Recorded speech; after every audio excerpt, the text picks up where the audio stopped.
podcast is called Down the Blocks here on the Crawford Podcasting Network here on January 26, 2026, right in the dead center of this Big Ten basketball race.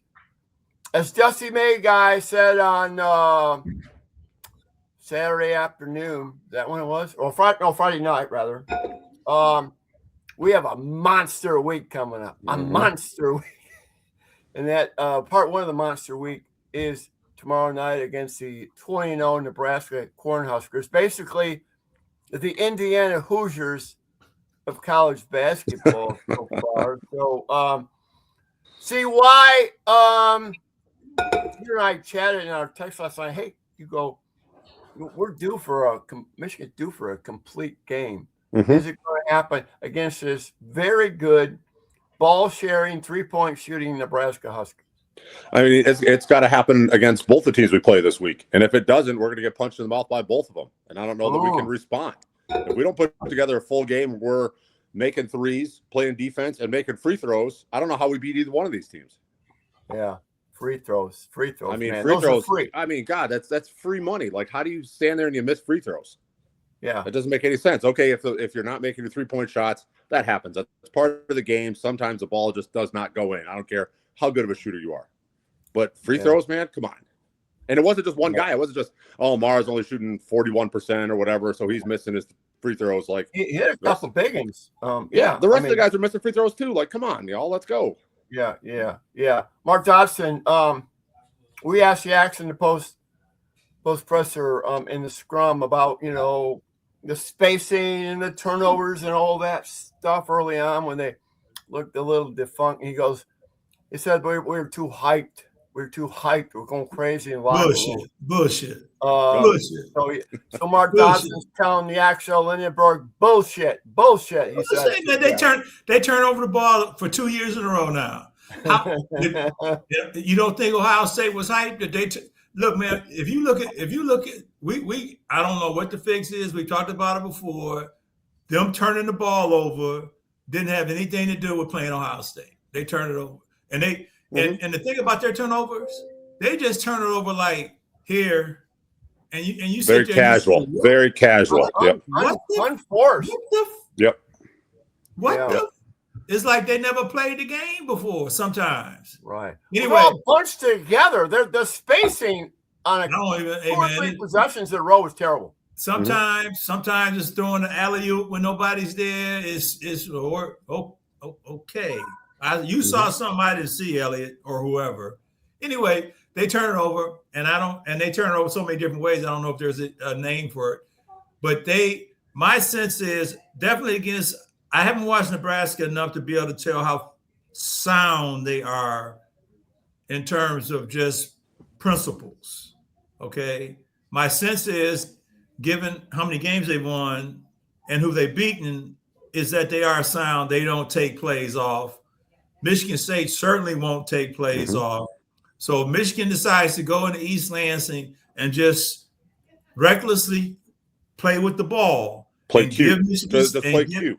Yep. Yeah, man, it's going to be a bad day. Well, I think in Nebraska, Sam Hoiberg is the old man's player, the coach on the floor. He's pretty solid. And then Sanford, the transfer, has been terrific. Jeremy Norquist, when you watched Michigan, I know you've been really bullish on how good they are, and appreciate that. But how about these flaws that our guys are talking about?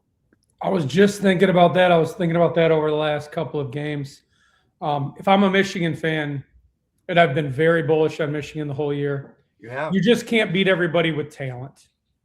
Yes, they have the most talent, but they are making a lot of mistakes, not playing very sound.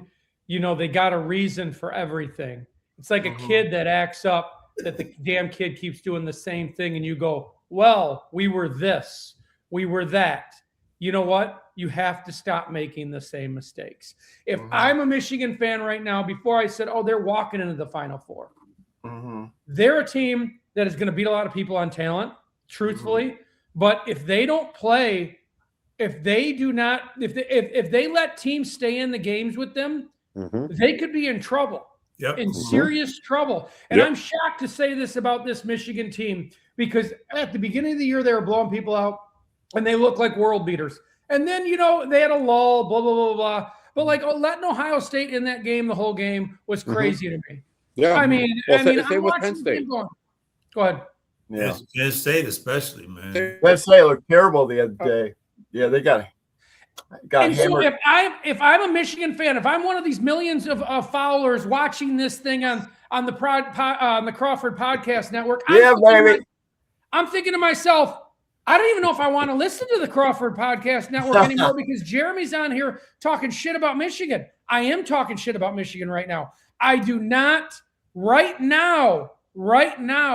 They have to make a choice. How are we going to play? And we can't keep making these same fundamental mistakes every game. Yeah. See why? There is no doubt there are going to be some final possession games where Michigan needs a bucket, a 2 or 3, whatever, whatever. I'll allow the Trey, and what a great awesome. I was having Trey Burke, we had him in a pregame interview. He was awesome on Friday night. So I asked Beeline about this team compared to that 2013 team, about the go-to guy. You have to have a go-to guy like Trey was. Trey wasn't going to give up that ball, and that ball came off. I mean, that ball was, it was all hands. But Beeline's answer was perfect, though. Trey wasn't giving the ball up because he knew if something happened and he had other dudes out there. And I think that's what Beeline was kind of alluding to with this Michigan team, that, we know Yaxel's the guy. We want Yaxel to have the ball in his hands at the end of the game, but he's got enough other weapons. He's got Mara hanging around the rim. He's got Morris Johnson diving to the rim. He's got Namari Burnett spotting up in the corner. Like, he's got other options. If he gets into a situation where he can't get a shot up, he's got other dudes that, I'm totally confident with those guys taking those shots at the end of a game. And that comparison with Trey, Trey looked at Trey said, if I looked at Beeline, I probably would have passed up because he was giving me a dirty look. Yeah. But they launched a 35-footer. At that time, in that situation, down 3, that was the best option. I watched that live. I've seen that replay 100 times. I played the following season with a kid from Kansas that got stuck on the screen. We all agree that's not the best freaking shot in that situation. It was an amazing shot. It worked out for Michigan and Michigan fans, but that's not the best shot. All due respect to Trey Burke, he's not Steph Curry. He's not Klay Thompson. He's not one of those dudes making shots like that. Like, there had to have been from an analytics standpoint, a better shot than a contested 35-footer. But it went in, and all the rest is history. Now, that was unbelievable. It was unbelievable. It was 5 o'clock in the damn morning. I was in Belgium watching it, screaming at my damn TV. Like, the comeback was unbelievable. The whole thing. The whole 2 or 3 minutes of walking they had no them business. down. What were they down 8? I mean, they had no business being back. Crazy. 15. Yeah, they were down 15 at one point, but like 4 to go, they were down 8 points. Like, you got no business in that game. But with this team, that's not a good option for us. We don't have anybody to do that. I want the ball in Yaxel's hands or in Cadeau's hands. Create, find somebody, and let's go. Not necessarily creating for yourself. If you can get something for yourself, good. But there's enough other options out there. Draw 2, kick to somebody, and go. I keep wanting Roddy. I keep rooting for Roddy to be that guy because he seems like he's got the mentality that I can do this. Yeah. But he can't. But the problem is he tries to do it with shooting. He tries to do it with shooting threes and stuff like that. Like, he needs to just keep attacking the transition and attacking the rim, playing good defense and get downhill towards the rim. Like, he's really good coming off the bounce, but man, when he's like freaking Cohen Carr out there trying to shoot threes, like, come on, man, like, what are you doing? Well, 22 of 29 inside the arc, and we saw the horrible accuracy or lack of accuracy, whatever it was, firing up way too many threes. Mark Dodson, midpoint of season. Well, hold on a second. When you say too many threes, you're saying, because I thought they were good shots. Okay. Are you saying they should? Yeah, you're right. Okay, not too many threes, but they're shooting a lot of threes and they weren't accurate. So maybe you got to make us say that these suckers aren't falling. Maybe we got to pound inside the paint where we are very effective. I want you to give me a grade midseason, Mark Dodson, on Dusty May as a coach at the University of Michigan for this season? A minus. A minus. A minus. Okay. Mm-hmm. Turnovers suck. Rebounding sucks, but I give the coach an A minus. Okay. I mean, they got one loss. Good. Let me answer that. Go ahead, Jeremy. Your thoughts. I give Dusty May a C right now. C. See, let me tell you why. I still might think it. When they hired Dusty May, I was the one. I think I was the one that said it first. I'm being serious. Check the tape. I'm checking the tape. Film don't lie. Film don't lie. Film don't lie. Here's the thing with Dusty. I'm seeing some of the same things that they did last year poorly. Yeah. They're doing this year. Yeah. And that, think about Mike Krzyzewski. Now, I know he got like elite guys, and I'm not saying, but I think Dusty May is an elite coach.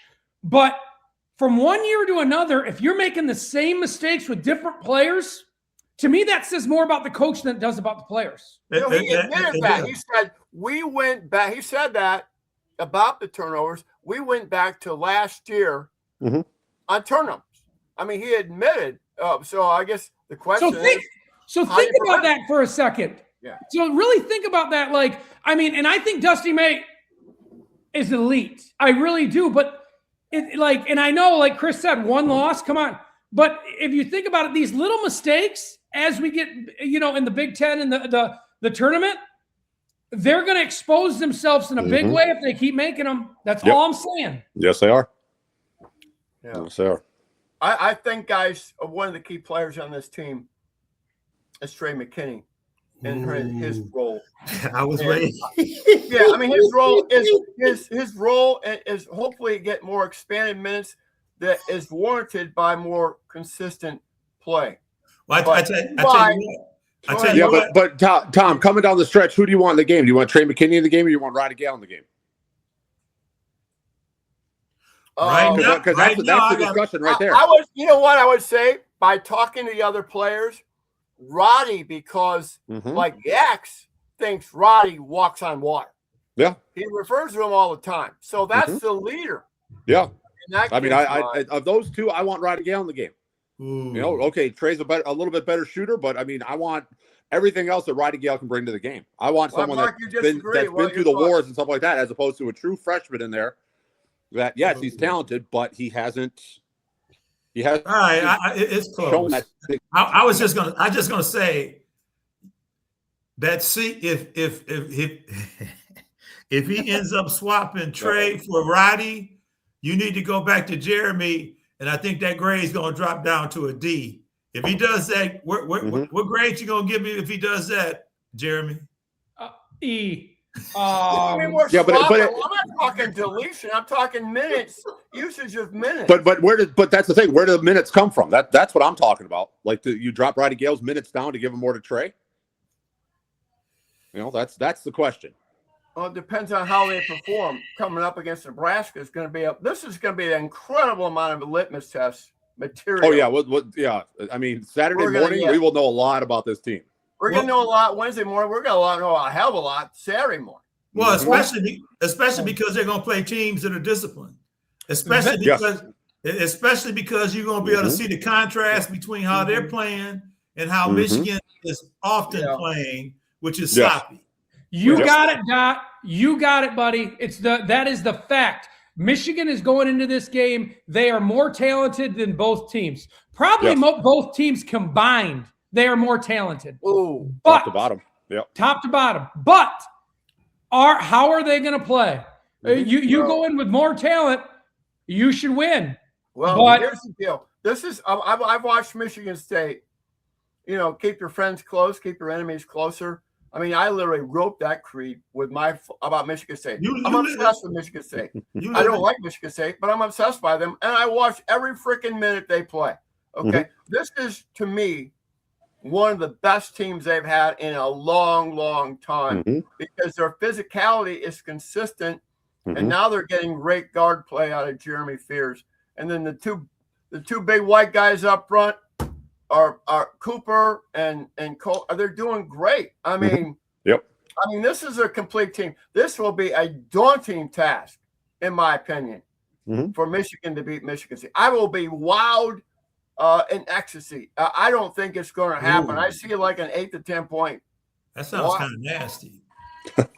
Yeah. Get your mind out of the gutter, Dot. What did Mark just say? What'd you say? When you said I'll be wild in ecstasy, I said that sounds kind of nasty. Well, I'll be happy. Is that better? Okay. There you go. I like the other way better. But I was surprisingly happy because I mean, that place, this rivalry, first of all, is at toxicity level where between Michigan and Michigan State, where tribalism is an all-time high, which is going on in the world anyway, and political fronts and sports and everything else. So I mean,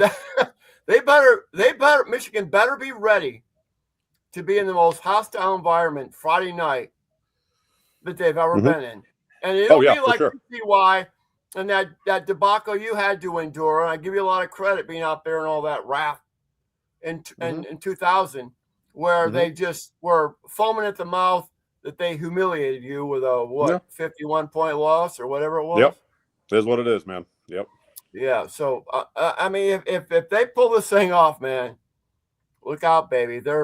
Michigan's really, really good. They've got all the tools to pull off.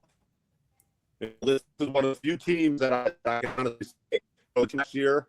They kind of had it. They kind of had enough guys to go in there and win and to play well and all that. But you never really felt confident. Like, I feel confident that this team's got everything they need to win. You know, you can look up matchup to matchup. Okay, Fears and Cadeau, I mean, that's kind of a push. But the rest of the matchups, the rest of the starting five, like I don't see I think it's a push.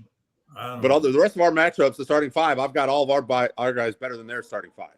Let me tell you what's going to happen.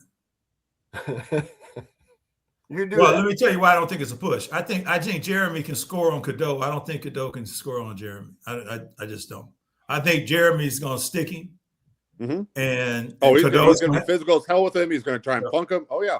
All that. Well, I mean, for sure. So does Izzo – now, I don't mean to get it past this Nebraska. I'm doing the cardinal sin here.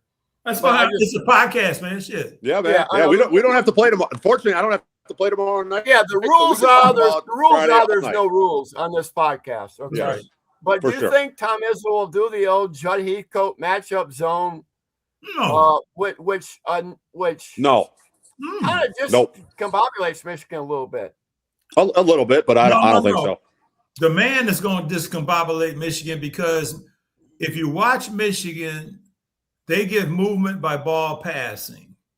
All right, they don't set a whole lot of screens off screens, et cetera, et cetera. I told you early on the rotation, they'll do a high ball and then that'll be it. It's like one. Yeah. But he's talking about like streetaways and stuff like that. Yeah, they don't pin downs or anything. Yeah, not really. They gotta get baskets off one-on-one action, etc. Individual and Michigan State's gonna play sound defense, so they're gonna be there laying on them, and Michigan's gonna have trouble getting into their offense because they're going to be dribble, and they're going to say, okay, that's fine with us. Dribble all you want to. It's going to be real interesting to see how they respond to that. I do not expect them to play any zone. And then when it comes to on offense, watch this. Michigan State likes to set the pick and roll, high pick and roll especially. Then the question is, how is Michigan going? Is Michigan going to switch off that pick and roll? And if they like to do the pick and roll and slip.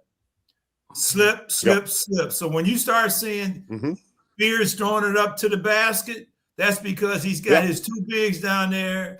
They're just diving at the rim. Yeah, just dunking. Yeah, I think the Mara toughness is really going to be exposed, whether he's tough or not tough. But Jeremy, I want to ask you this, and I'm going back to Indiana. It was like laughable. Indiana had no interest in offensive rebounds. I mean, they put up a shot, and they are in total retreat. They don't give a shit about offense because they know they can't get one.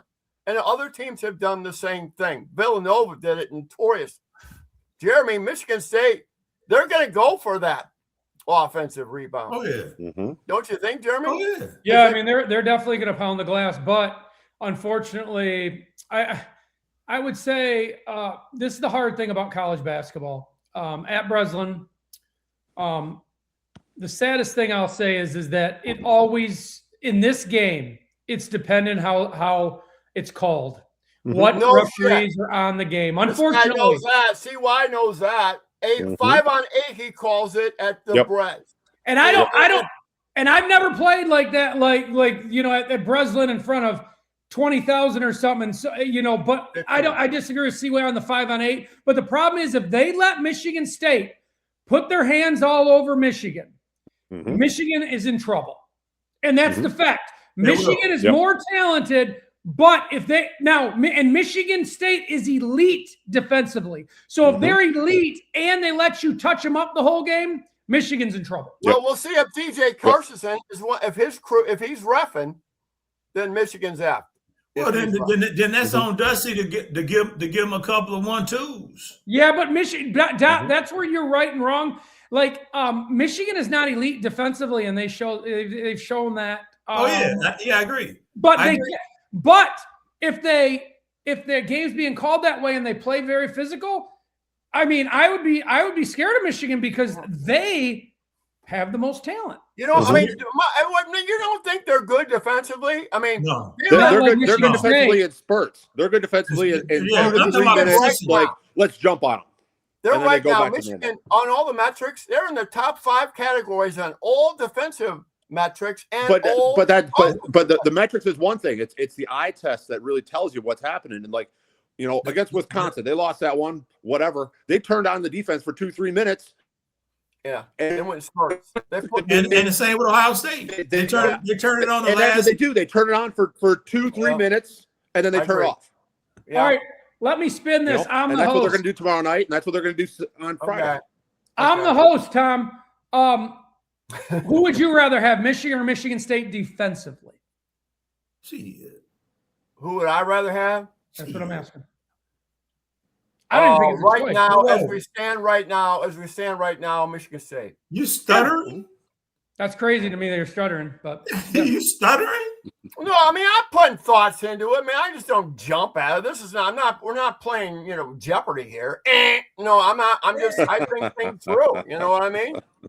I'm just saying Michigan State to me is elite, and Michigan is, like Chris said, spurts, and it's tough to play like that, to get someone's ass for 3 minutes and then be like, okay, well, they haven't scored. I'm going to let them take this wide open three. Especially when the other team is getting in your ass for all 40. It's tough to turn that defense on and off like that when they are in your ass. You can't run up and down the court. You can't move. You can't do shit because you're just running into dudes. See, when Michigan State, I watch them every game. The first half of the Northwestern game at Breslin, did you all see that game? Yep. It was like I didn't see it. It's like they didn't come out of the locker room. Mark, gotta do your homework. Well, but that's the thing too.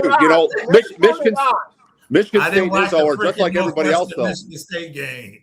No, I had better shit to do than watch Michigan State. Okay, well, what I'm saying is, if they, but the thing with it is, this game brings out more adrenaline, and adrenaline for Michigan State works for them under Izzo.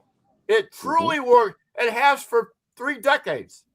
And I don't think adrenaline necessarily works for Michigan because then they get away from their execution skill sets and things like that. Okay, man. In my opinion. Okay. So, okay, let's go back. When we get to defense, though, there's some things. They play traffic cop defense. They're pointing, and saying, "You go get that dude. You go get." And let me tell you what that contributes to. 2 things. It is, I should go get that dude. Let me run out and get him. And head fake kills it. The head fake. How many times have you seen somebody flying through? Yeah, just a flyby. Yep. You do not. They did that back to Michigan. They were flying all over the place. It's crazy, and that's because they do the traffic cop thing. They're sitting there, and say, "Oh shit, there's somebody over there open. Let me go out there. Go get that dude. Head fake. He's dead." 1, 2. when it comes to offensive rebounding, who are you supposed to put the body on if you don't even know who you're checking? You don't even know who your man is. Yeah, that's the tough part. From one pass to the other, it could be a guard or it could be a center. Yeah. And you're like, damn. Mm-hmm.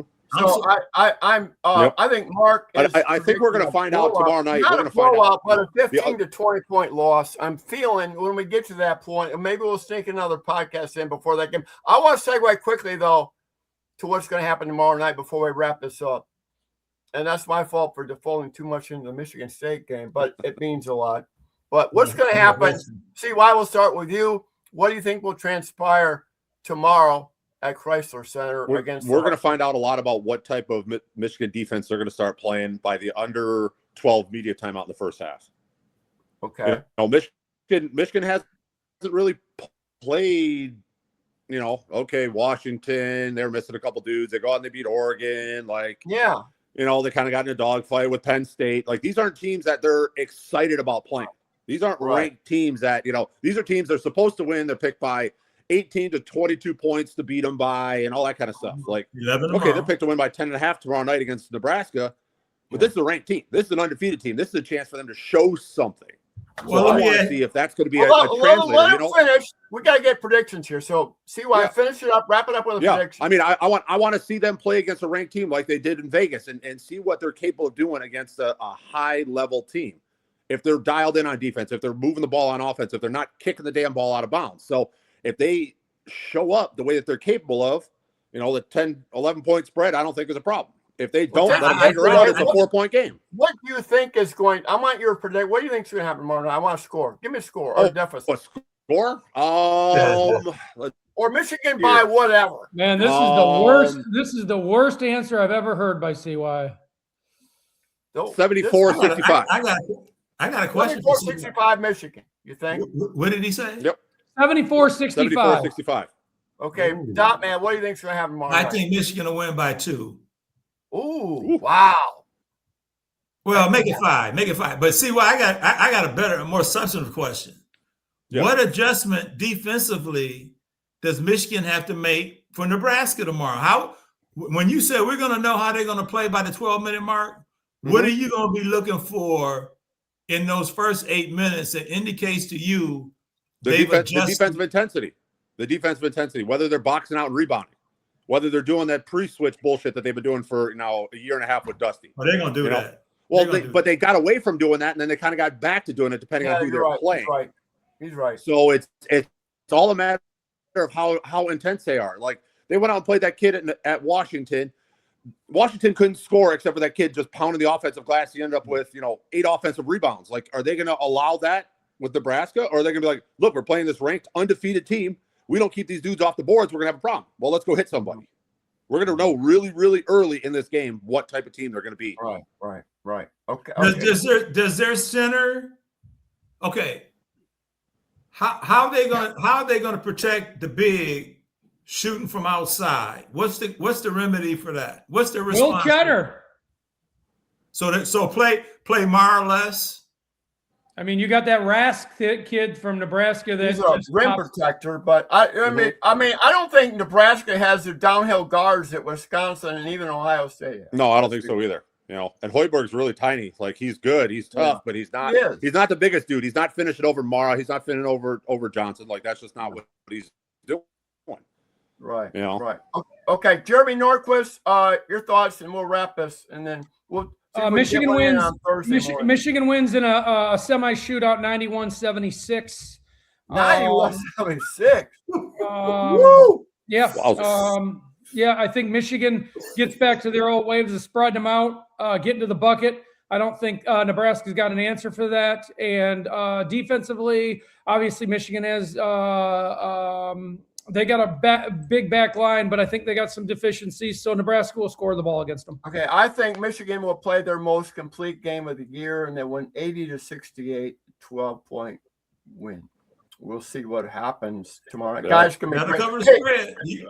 So you're gonna go put your money in on Michigan? No, I don't put money. I don't bet money. I don't have any money to spend on betting. It's not in the family budget right now. So I don't do that. But I want to ask you guys real quick, so our listeners know, can we sneak a podcast in Thursday morning Probably. to talk about? Well, Yeah. if they win, yeah. If they lose, I don't know. if they lose to Nebraska, I don't know what kind of mood I'm gonna be in. Man. Okay. I love your transparency, Mark. Shit, I'm just being honest with you. Yeah. All right, guys. Great job. Okay, you're listening to Crumber Podcasting Network. Down the block to this illustrious panel. Hopefully, we'll see you on Thursday.